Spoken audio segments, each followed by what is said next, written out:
세상 속을 살아가되 하나님의 백성으로 살아가는 제3의 길을 걸어가는 이 다니엘의 이야기가 네, 안녕하세요. 저는 나눔교회 조용민 목사라고 합니다. 13년 정도 청년들을 대상으로 사역을 했었고요. 분당 우리교회와 내수동교회라는 곳에서 청년들을 돌보다가 담임 목사가 된 지는 7년이 됐고요. 계속적으로 우리 청년들 만나고 돕는 과정에서 청년이 희망이다, 이 시리즈 안에 새로운 책을 쓰게 됐습니다. 일단은 이 책은 저희 교회에서 저희 장년들을 대상으로 제가 설교했던 내용들이고요. 설교를 하면서 이 시대를 살아가고 있는 가장 힘든 하나님의 청년들에게 필요한 내용이다라는 생각을 하게 됐습니다. 그 전에 우리가 살았던 시대는 이제 유사 크리스텐덤 시대라고 부를 수 있는 시대였다라고 생각이 됩니다. 그래서 기독교적인 가치를 가지고 여러 가지 영역에서 그것들을 드러내고 밝혀도 괜찮은 시대. 90년대 이후부터 해가지고 점점 기독교인들의 말이 세상에게 먹혀 들어가지 않는 시대가 되고 있었고, 팬데믹이라고 하는 이 코로나19 이후의 상황을 볼 때 기독교가 적어지고 점점 더 약해지는 시대를 살아갈 거다라고 하는 생각을 하게 됐습니다. 이런 상황 속에서 가장 힘들어하고 어려워할 만한 사람들이 기독 청년들이다라고 하는 생각을 하게 됐던 거죠. 어린 시절에 기독교 왕국이었던 남유다를 살았던 귀족의 아들 다니엘이 한순간에 바벨론의 포로가 되고 바벨론의 문화 한복판에서 살아야 되는 이야기가, 그리고 그 속에서 세상 속을 살아가되 하나님의 백성으로 살아가는 제3의 길을 걸어가는 이 다니엘의 이야기가 어쩌면 이 시대를 살아가고 있는 하나님의 청년들이 걸어가야 될 길이라는 생각이 들어서요. 우리 청년들에게 그 부분에 대해서 들려주고 또 그렇게 도전하고 그 길을 걸어가는 방법과 꿈에 대한 이야기를 하고 싶어서 이런 방식으로 이야기들을 정리했습니다.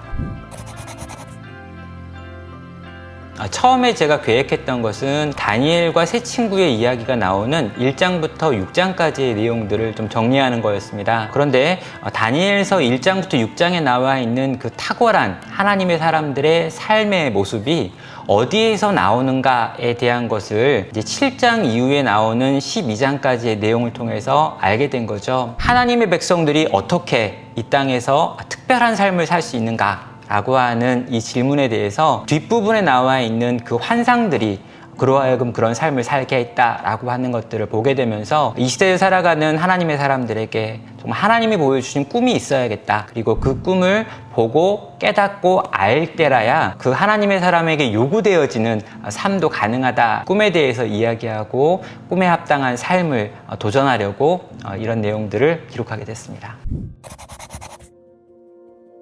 이 모든 메시지가 좀 정리되어지는 부분이 14번째 챕터와 15번째 챕터거든요. 그래서 14번째 챕터에서 이 꿈과 그 꿈을 향해서 살았던 다니엘의 인생 전체를 바라보면서 우리 하나님께서 너는 별이 될 거다 라고 이야기하는 그 부분에서 저는 굉장히 제 마음에 감동이 있었습니다. 저는 그냥 그 이전에 이 다니엘서를 볼 때는 이 별이 된다는 말을 여러 가지 칭찬 중에 하나로 이해했는데요. 다니엘의 인생 전체를 돌아보고 마무리하는 그 마지막에 이 별에 대한 이야기는 다니엘이 평생 하늘을 보는 사람으로서, 별을 보는 사람으로서 환상을 해석하고 천문을 관측하는 사람으로서 살았던 다니엘의 직업과 연결되어 있던 거죠. 평생을 별을 보면서 하나님의 오심을 기다렸던 다니엘을 향해 하나님께서 너는 별처럼 빛나게 될 거야 라고 하는 이 말이 특별한 칭찬으로 들렸고요. 오늘을 살아가고 있는 우리들을 바라보면서도 동일하게 정말 그 하나님의 별을 바라보면서 끝까지 걸어가는 그 삶을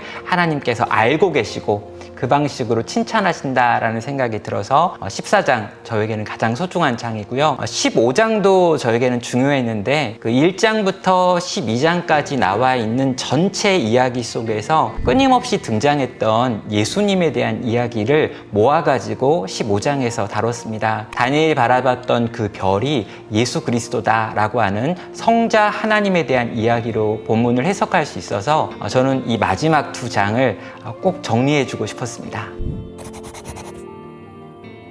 정말 신앙을 가지고 이 땅에서 성도로 살아가는 것 자체만으로도 충분히 어려울 거라는 생각을 하게 되는 그런 상황들인 것 같습니다. 그럼에도 불구하고 여러분이 처음으로 그렇게 살아가는 사람이 아니라 이미 그런 시대를 살았던 하나님의 청년들이 있었습니다. 그리고 그들은 하나님이 주신 꿈 안에서 그 꿈을 붙들고 그때를 믿음으로 살고 견뎠습니다. 제가 책에서 그런 표현을 쓴 적이 있습니다. 순교는 단번에 죽는 것만 순교가 아니라 날마다 쪼개어진 순교적인 삶을 통해서 하루하루 살아내는 순교도 있다고요.